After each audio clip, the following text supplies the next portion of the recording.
بسم الله الرحمن الرحیم. الحمد لله رب العالمین. الصلاة والسلام على سيدنا ونبينا أبي القاسم المصطفى محمد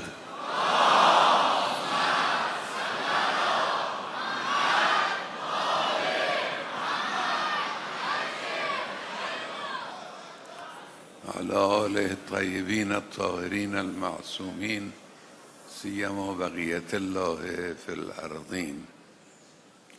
خیلی خوش آمدید برادران عزیز، خواهران عزیز. خیلی بهره بردیم از اجرای برادران عزیزی که اینجا برنامه اجرا کردن. شعرها پرمغز و مضمون مجلس رو به روز کرد. خیلی از مجلس ها هست، جمعیت هست، اما مربوط به این زمان نیست. این مجلس این زمانه. این شعرها و این حرکات و این اظهارات و این بیانات شما و اجتماع شما و شور حال شما مجلس رو به روز کرد. تبریک عرض میکنم. ولادت حضرت سیدة النساء صدیقه طاهره سلام الله علیها رو، همچنین ولادت امام عزیز بزرگوارمون رو. درباره حضرت صدیقه طاهره من فقط یه جمله عرض میکنم، چون فضائل و مناقب و برجستگی های این بانوی الهی و عرشی چیزی نیستش که ما بتوانیم رو بیان کنیم در اظهاراتمون. خیلی فوق فهم ما و تصور ما و درک ماست. اما میتوان اینجوری گفت که او اسوه بود. مگر نمیخواییم عمل کنیم؟ مگر نمیخواییم فاطمی زندگی کنیم؟ او اسوه بود، باید بر طبق رفتار و اسوه و حرکات و اسوه رفتار کرد و حرکت کرد. اسوه دینداری بود، اسوه عدالت خواهی بود، اسوه جهاد بود. جهادی که فاطمه زهرا سلام الله علیها کرد جزو دشوارترین جهاد هاست. با شاید همه غزوات پیغمبر اگر بخواد انسان مقایسه کنه، یک طرف جهاد فاطمه زهرا سلام علیها، یک طرف جهاد، اسوه جهاد بود، اسوه تبیین بود. اون خطبه غراء مسجد مدینه یک تبیین فوق‌العاده بی‌نظیر و روشن در ساموز بود. اسوه بود، اسوه وظایف زنانگی بود، شوهرداری، فرزندداری، زینب پروری و بسیاری دیگر از ارزش‌های اسلامی. اینها مقولات ظاهری و قابل فهم و قابل دید ماست. مقولات باطنی و عرشی از دید ما بالاتر است و قابل توصیف نیست. و اما سخنی در باب مداحی. حرف امروز من چند کلمه در باب مداحی است. امروز مداحی یکی از عرصه های بسیار مهمی است که شایسته است درباره اون پژوهش انجام بگیره. مداحی فقط امروز آمدن و خوندن و گریاندن و اینا نیست. یه پدیده ای شده امروز مداحی در کشور ما که در خور پژوهش و تحقیق. پژوهش یعنی چه؟ عمقیابی. پشت این شعر و آواز و آهنگ و رفتار چیست؟ چه چیزی قرار داره؟ آسیب شناسی. ممکنه آسیب شناسی ما رو به یک نقاط ضعفی برسونه. جستجو از راه‌های رشد. چه کار کنیم که مداحی در راه رشد پیش بره، به سمت تکامل، در مسیر تکامل حرکت کن. اینا مجموعه است که یک جمع محقق و پژوهشگر میباید و میتوانند درباره این کار کن. امروز این لازمه. البته در گذشته هم مداحی بود. زمان جوانی ما هم مداحایی بودن، البته نه به این گسترش، نه به این تعداد، نه با این آگاهی، نه با این سواد بودن، ولی البته یه امتیازاتی هم اونها داشتن. قصائد بلند و غرا رو از بر میخوندن.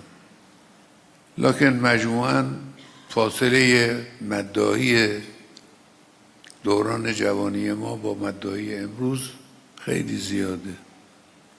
امروز مداحی یک پدیده حیرت انگیزی شده در جامعه ما. اینا رو عرض میکنم که مداحان عزیز ما بدونن چه کار دارن میکنن. میدونید البته شعرهای امروز و حرفهای امروز نشون داد که مداحا میدونن کجا قرار دارن و چه وظیفه‌ای رو بر عهده گرفتن. امروز بعد از چند دهه این پدیده بسیار مهم مداحی به شکل یک عنصر اثرگذار در کشور ظاهر شده. اثرگذار. ما به این احتیاج داریم.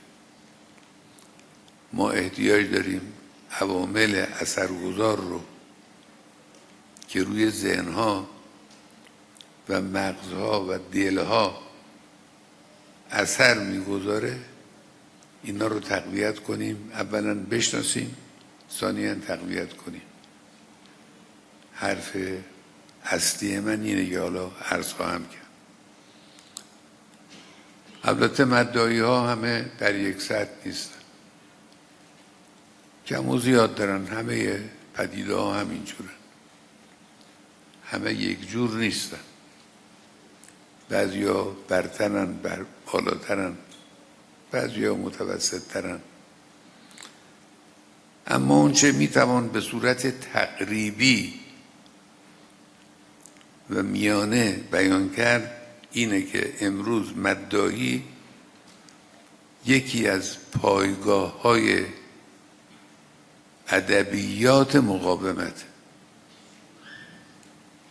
امروز مداحی یک پایگاهی است برای ادبیات مقاومت. اگر یک فکری وجود داشته باشد ادبیات متناسب با اون فکر وجود نداشته باشد، اون فکر میمیرد، از بین میرود. تولید ادبیات مناسب با اندیشه و فکر یک هنر بزرگی است. یکی از مراکزی و پایگاه‌هایی که این ادبیات مقاومت رو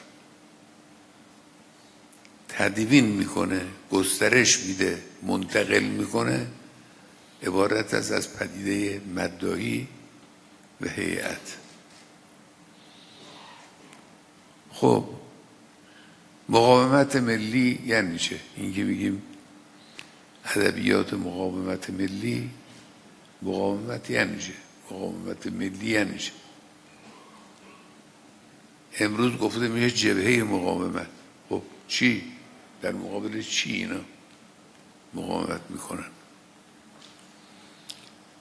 مقاومت یعنی مقاومت ملی، یعنی تاب آوری در برابر هر فشاری که دشمن در یکی از جنبه‌های زندگی انسان وارد میاره تا اون ملت رو مجبور کنه به تسلیم. این ایستادگی در مقابل این فشار منظور ما از مقاومت. تاب بیاره،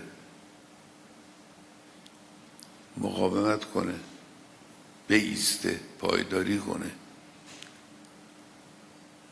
پای دشمن رو ببره، دست دشمن رو قطع کنه. این فشاری که میگیم ممکنه وارد بیاد فرق نمیکنه. گاهی فشار نظامی است که خب دیدیم ما، شما جوونا ندیده بودن، دیدن. ما اون 40 سال قبلم دیدیم. فشار نظامی برای وادار کردن جمهوری اسلامی به قبول یک تحمیل با وسایل نظامی باشه، با وسایل اقتصادی باشه، این فشار، یا فشار با هوچیگری باشه، جفسازی رسانه‌ای، فضای مجازی رو نگاه کنید، رادیوهای خارجی رو ببینید، اظهارات نه فقط روزنامه‌نگار و مثلا خبرنگار، مقامات نظامی بالا، مقامات سیاسی در دنیا ببینید، همش متوجه یک نقطه است، یک مرکزه، و اون مرکز فشار بر روی ایستادگی و مقاومت ملت‌ها و در رأسشون ملت ایران. امروز اینجوریه. این فشار بنابراین میتوانه فشار نظامی باشه، فشار اقتصادی باشه، تحریم باشه، مثلا فشار رسانه‌ای باشه، فشار در فضای مجازی باشه، جاسوس پروری باشه و امثالی. هدف از این فشار هم میتوانه توسعه طلبی سرزمینی باشه، مثل این کاری که حالا آمریکایی‌ها دارن با بعضی از کشورهای آمریکای لاتین انجام میدن، توسعه سرزمینی.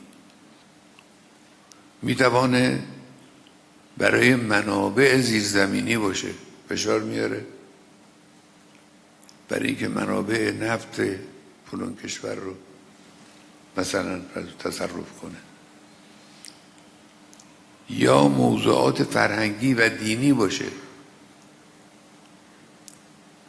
یا فشار برای تغییر سبک زندگی باشه که عمدتاً اینها از راه ابزارهای رسانه‌ای انجام میگیره. یا اساسی تر از همه فشار برای تغییر هویتی باشه. تغییر هویتی 100 سال است که غربی ها که در زمان قاجار، اواخر قاجار وارد ایران شدن، سعیشون اینه که هویت ایران رو تغییر بدن، هویت ملت ایران رو تغییر بدن، هویت دینیشون، هویت تاریخیشون، هویت فرهنگیشون. رضاخان قدم اول رو برداشت، موفق نبود. بعدی ها سیاستمداران‌تر حرکت کردن، کارایی کردن، موفق نشدن. انقلاب اسلامی هم اومد، همه رو شست، ریخت بیرون. فشار برای تغییر هویت ملت ایران. در هر صورت در همه این موارد مقاومت لازمه. مقاومت یعنی چه گفتیم؟ یعنی تاباوری، پایداری، ایستادگی، تسلیم نشدن، عامل فشار را ناکام گذاشتن. این معنای مقاومت. اینی که امروز ما هی دم از جبهه مقاومت میزنیم یعنی این. یک روز فقط ایران بود، امروز توسعه پیدا کرده به کشورهای منطقه و حتی در مواردی به کشورهای خارج از منطقه. مقاومت به تدریج گسترش پیدا کرد. ملت ما البته از اول تشکیل جمهوری اسلامی و پیروزی انقلاب اسلامی توانست مقاومت کنه، توانست بایست، توانست در مقابل فشار دشمن تسلیم نشه. همه کار کردن دیگه. حالا اینا رو چون زیاد گفتیم، تکرار کردیم، نمیخوام تکرار کنم که چه کارها کردن. بعضی از کارهایی که دشمن در باره ملت ایران کرد جوری بود که در باره هر کشوری و هر ملتی انجام میگرفت کن فیکون میگرد. اما ملت ایران محکم ایستاد. جمهوری اسلامی با کمال استقامت، با کمال مقاومت ایستاد.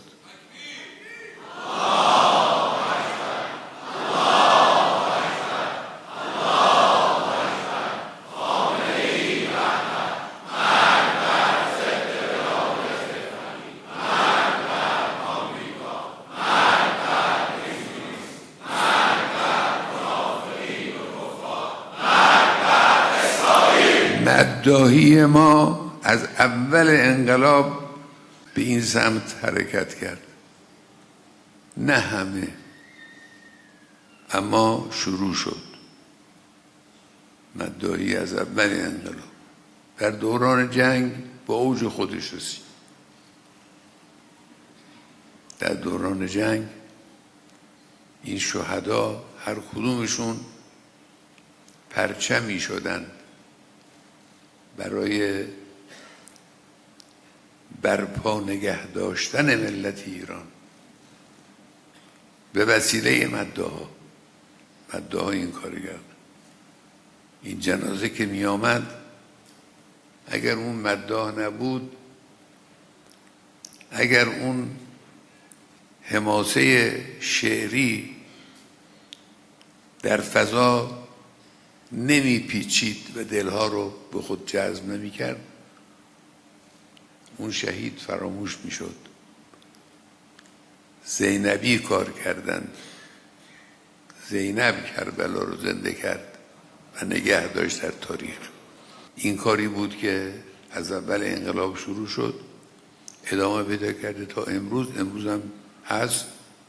البته حالا همه مجالس مداحی مثل مجلس امروز ما نبود، نیست، میدونم، لکن در همه مجالس یک گرایشی، یک نگاهی، یک حرکتی به مفهوم و مصداق مقاومت در ایران وجود داره. حالا حرف من به طور خلاصه اینه، من فقط همین یه جمله رو میخوام عرض کنم که امروز ما فراتر از درگیری های نظامی که وجود داشت دیدید و همینطوره مرتب احتمالش هم میدن، بعضی هم عمدن در این کانون میدمن برای اینکه مردم رو دل به شک نگه دارن، دلهوره ایجاد کنن که موفق هم نمیشن انشاءالله. ما فراتر از درگیری های نظامی در کانون یک درگیری تبلیغاتی و رسانه‌ای هستیم. با کی؟ با یک جبهه وسیع. ما در جنگ تبلیغاتی قرار داریم، در جنگ معنوی قرار داریم. دشمن فهمید که تصرف این ملک و این خاک و این سرزمین الهی و معنوی با ابزار فشار و ابزار نظامی امکان نداره.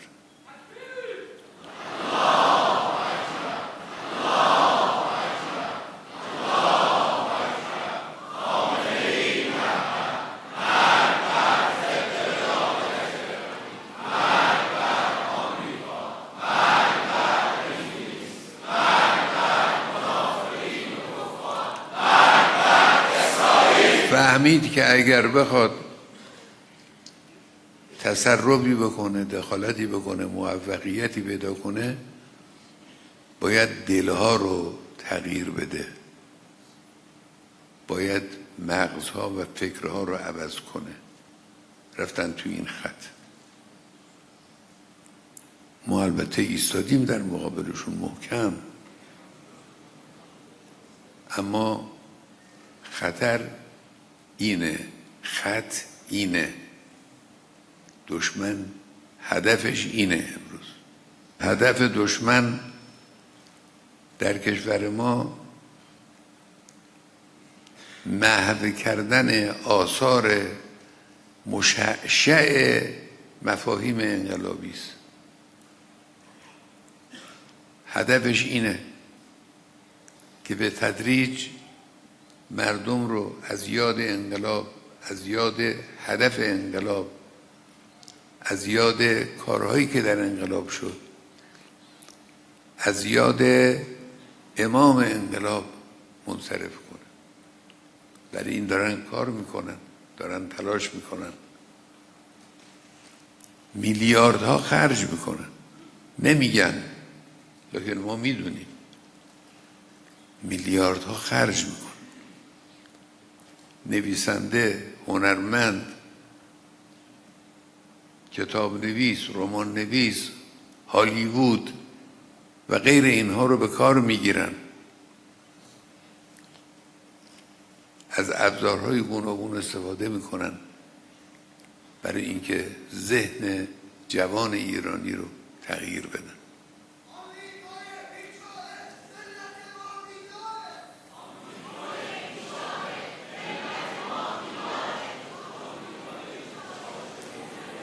این جبهه فعال در این قسمت در مقابل ما یه جبهه وسیعی است. مرکز آمریکاست، البته دور و برش هم بعضی از کشورهای اروپایی هم و در حاشیه‌اش هم مزدورها و خائنها و بیوطنها و اینایی که در اروپا و جاهای دیگه جمع شدن برای اینکه به نون و نوایی برسن این رو هم شیوه خودشون قرار دادن. ما در مقابل اینا قرار داریم. بنابراین جبهه انقلاب و کارگزاران مقاومت باید این وضع دشمن رو بشناسن، آرایش خودشون رو بر طبق این نظم دشمن و مقصود دشمن قرار بدن. ما در مسائل نظامی آرایش صفوفمون بستگی داره به هدف دشمن. وقتی میبینیم دشمن به یه نقطه‌ای میخواد حمله کنه، نوعی آرایش نظامی میگیریم که دشمن رو ناکام کنیم. این کار در باب تبلیغات باید انجام بگیره. آرایش تبلیغاتی بایستی به سمتی بره که دشمن درست همون سمت رو هدف قرار داده و او عبارت است از معارف اسلامی، معارف شیعی و معارف انقلابی. دشمن اینها رو هدف قرار داده، باید در مقابل اینها ایستاد. البته کار آسانی هم نیست، لکن خوشبختانه امروز ما فضلای زیادی داریم در حوزه‌های علمیه که در این زمینه‌ها کار کردن، فکر کردن، محصول دارن و جامعه مداح کشور می‌توانه کاملا از اونها بهره برداری کنه. مداح می‌توانه هیئت رو، شما مداح‌ها میتونید این هیئتی رو که در اونجا هستید تبدیل کنید به کانون پایبندی به ارزش‌های انقلاب و ارزش‌ها، به خصوص امروز که جوان‌ها خوشبختانه اقبال به هیئت دارن. امروز اقبال جوان‌ها به هیئت خیلی زیاده، در گذشته اینجور نبود. امروز جوان‌ها در شهرهای مختلف که ما اطلاع پیدا می‌کنیم یا در تلویزیون می‌بینیم یا خبر می‌گیریم، خوشبختانه جوان‌ها اقبال دارن و کار می‌کنن، تلاش می‌کنن. این رو بایستی قدر دانست و نسل جوان رو در مقابل هدف این دشمن لجوج و خبیث و متاسفانه دارای امکانات مسئول سازی کرد. من توصیه میکنم در مداحی ها درباره ائمه علیهم السلام تبیین معارف رو برجسته کنید. به نظر بنده ائمه علیهم السلام دو کار عمده انجام میدادن. یکی تبیین معارف بود که معارف اسلامی باقی موند. اگر اونها تبیین نمی‌کردن معارف اسلامی رو، امروز از اسلام و از معارف حقیقی اسلام هیچی باقی نمونده بود. یکی این بود، یکی مبارزه بود. ائمه مبارزه می‌کردن. روی این زمینه حرب‌های زیادی در سالهای طولانی بنده گفتم. ائمه مشغول مبارزه بودن، همه ائمه. از بعد از امیرالمومنین علیه السلام، چه در زمان امام مجتبی، چه در زمان حضرت سید الشهدا، چه در زمان ائمه بعدی، همه ائمه مشغول مبارزه بودن. مبارزه با دستگاه خلافت، مبارزه با دشمنان حقیقت، هر کدوم با شیوه خودشون، هر کدوم با یک شیوه، اما همه مبارزه میکرد. اینو بایستی در زندگی ائمه، در بیان زندگی ائمه باید بیان کرد. بنابراین تبیین معارف دینی، تبیین معارف مبارزاتی و انقلابی. یک توصیه این است که در مواجهه با دشمن به دفاع از اون چی که او شبه آفرینی میکنه اکتفا نکنید. دفاع لازمه، البته باید شبه آفرینی دشمن رو رد کرد، لکن دشمن نقطه ضعف زیاد داره. اون نقطه ضعف ها رو هدف قرار بدید، با اونها هجوم بیارید، به هجوم بیارید در مفاهیم شعری که خوبش امروز بعضی از برادران خوشبختانه در این زمینه هم نشون دادن که توانایی خوبی وجود داره. یک توصیه این است که منبر رو از نقاط قوت اسلام، چه در مسائل شخصی، چه در مسائل اجتماعی، چه در سیاست، چه در برخورد با دشمن، معارف مهمی داره اسلام در این زمینه ها، نقاط قوتی داره. منبر رو سرشار کنید از این معارف. یعنی کسی که پای صحبت شما، برنامه شما می نشینه، از قرآن، از مفاهیم قرآنی بخش زیادی رو بهره‌مند بشه و استفاده کنه. تبدیل کنید مداحی رو به یک ابزار مؤثر و مهمی برای ترویج دین و ترویج مفاهیم دینی و مسائل انقلابی. این کار الان داره تا حدود زیادی انجام میگیره. اینو گسترش بدید، اینو تقویت کنید، اینو عمومی کنید، در همه موارد این وجود داشته باشه. گاهی اوقات یک نوحه خوشساخت، خوشمضمون که شما در منبر اون نوحه رو میخونید، تأثیرش در دل مخاطبتون از یک منبر یا دو منبر استدلالی و فلسفی و منطقی هم خیلی بیشتره، هم موندگارتر. بحث خوانندگی خوشساخت شد. مراقب باشید در این زمینه اشتباه صورت نگیره. آهنگ‌های دوران طاغوت راه پیدا نکنه در مفاهیم دینی ما. یه جاهای انسان گاهی میشنوه. مراقبت کنید. آهنگ مداحی آهنگ شماست، مال شماست، ابتکار شماست. نباید اونجوری که مربوط به دشمنان شماست که علیه اونها شما قیام کردید، ملتتون قیام کردن، علیه اون معارف، علیه اون فرهنگ غلط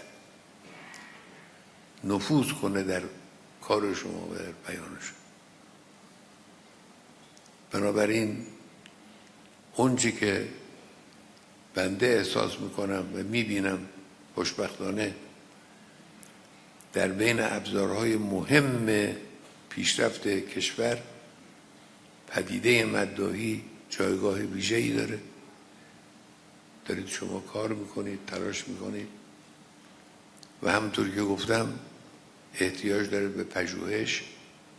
باید آسیب شناسی بشه، باید راههای تکاملش پیدا بشه، باید محتواهای مناسب و شاید آهنگهای مناسب برای این کار آماده بشه، تهیه بشه.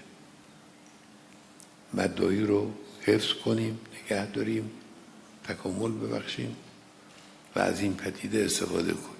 من به شما عرض کنم به توفیق الهی جمهوری اسلامی در حال پیشرفت.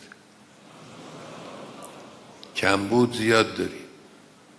اشاره کردن به گرد و غبار خوزستان. این یکی از کوچکترین هاش. کمبودهای بیشتری هم در کشور وجود داره، اما کشور داره جلو میره، داره پیش میره. ما داریم روز به روز برای اسلام روز به روز ملت ایران دارن برای اسلام آبرو درست میکنن، نشون میدن که اسلام یعنی ایستادگی، اسلام یعنی قدرت، اسلام یعنی صدق و صفا، اسلام یعنی خیرخواهی و عدالت خواهی. این را دارن ملت ایران به تدریج نشان میدن. البته تحولات بزرگ در یک کشور به چشم نمیاد، چون تدریجی است، چون طولانی مدت، کوتاه مدت نیست، در یک لحظه انجام نمیگیره، انسان ببینه، به تدریج انجام میگیره. اما من میخوام عرض بکنم به توفیق الهی به تدریج جامعه پیشرفت میکنه. امروز نوجوان امروز نسبت به مسائل دینی از برهه‌ای از غیر از همون اوائل انقلاب، از برهه‌ای از این میانه ها به مراتب جلوتر و پیشتره. بعد از این هم انشاءالله بیشتر خواهد رفت.